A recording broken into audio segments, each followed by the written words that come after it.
Hi, Gary Peace here from ESID Consulting, and I just want to continue with my commentary on Line of Duty, the BBC TV programme that follows a covert anti-corruption police unit tasked with investigating corruption at the highest levels in the police service.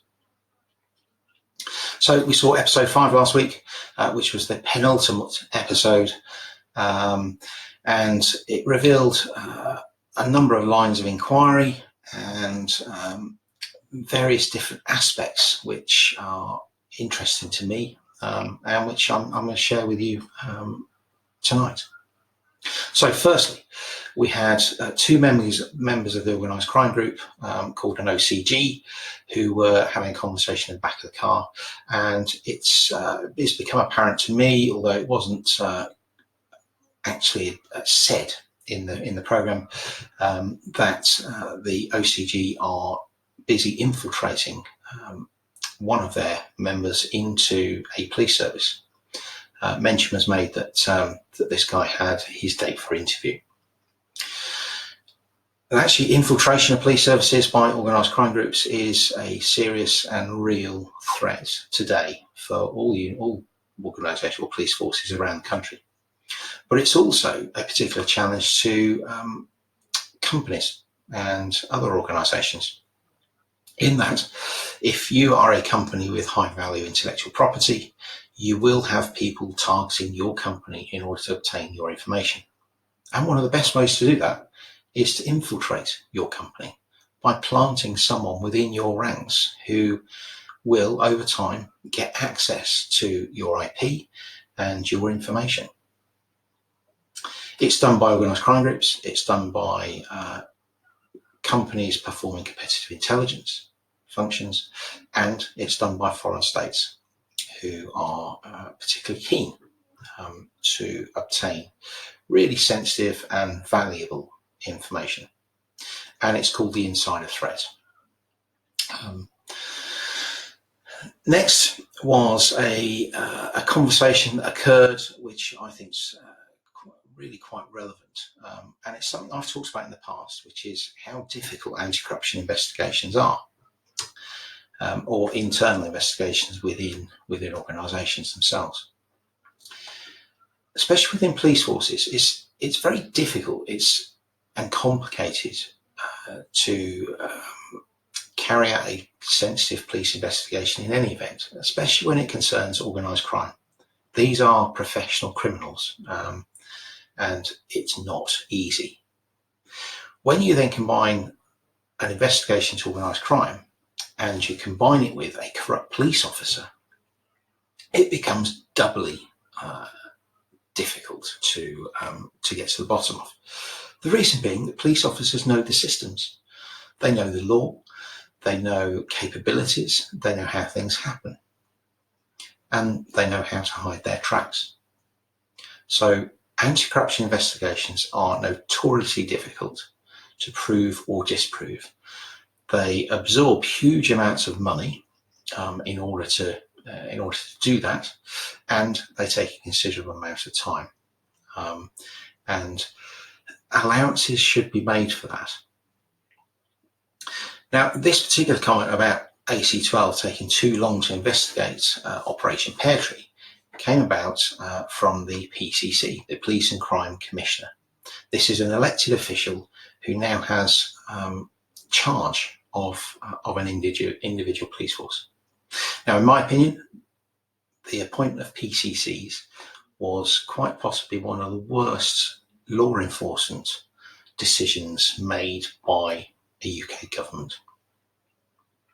Chief constables are the people charged with investigating crime within their force area. They are the ones who should be held accountable. Effectively, now what we have is an elected politician who is in charge of the chief constable. And it's wrong. Police in the UK have historically been independent of government. They have been autonomous, and they have been free to investigate as they see fit and to follow the lines of inquiry as an investigation unfolds. They now don't have that ability because now they are under political control. And politicians only ever think of one thing: it's getting re-elected, and it's thinking about their electors. They do not think about what is right and proper when it comes to investigations. So then the next thing came about was the fact that there are so many different strands to this investigation coming out. Is Superintendent Hastings corrupt? Is he trying to cover his tracks? Is he being framed?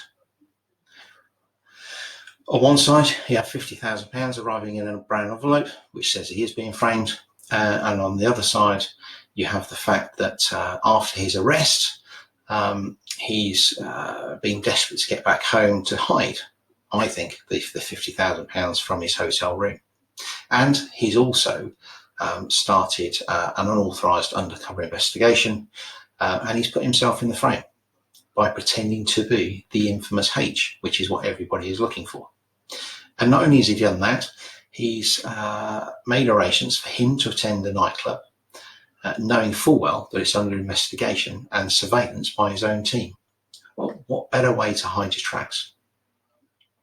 A third strand of the story also comes into play with DS John Corbett and the fact that he was killed after Superintendent Hastings has visited a prison to talk to a member of the organised crime group. Did that happen because Superintendent Hastings wanted revenge for the punishment beating of his wife? And was it him that set up DS Corbett to then be killed by the OCG in the last episode? So there's a number of interesting possibilities coming about. But what I also want to cover is a couple of things that niggled me a little bit. One is that the overuse of paper suits by AC-12 officers seems to be in this series that wherever they go, they're all dressed up in white paper suits with masks and boots, etc., etc., etc. Now that's fine when you're investigating a murder and you need to preserve evidence and avoid contamination. But when you're just searching a nightclub and you're looking for documentary evidence, yes, it's all very well wearing gloves because you don't want to put your own fingerprints on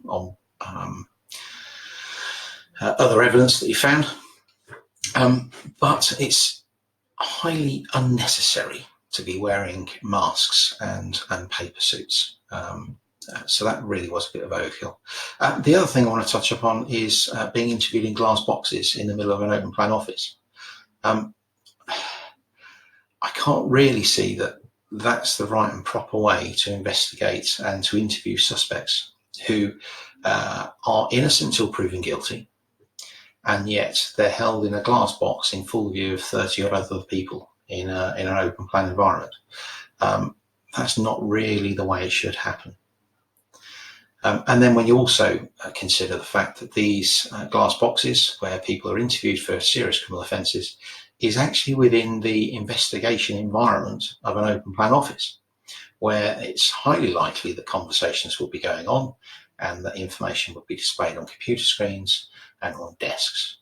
And there is a likelihood that these people under investigation will see this information on computer screens and on notice boards and possibly overhear conversations. So I would argue that that's probably not how it should happen. So one last thing, it was portrayed quite well, which was the efforts senior police officers will go to get to the giddy rank of ACPO level, senior police officer level, and the fact that there's a certain amount of animosity between officers trying to climb those slippery poles to get that high rank, and the certain amount of backstabbing that goes on.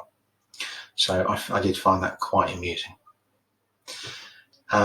Well, that's me, and that's episode 5. I'm really looking forward to seeing the last episode tonight and to see whether indeed it was Superintendent Hastings and whether he is the infamous H. Thank you.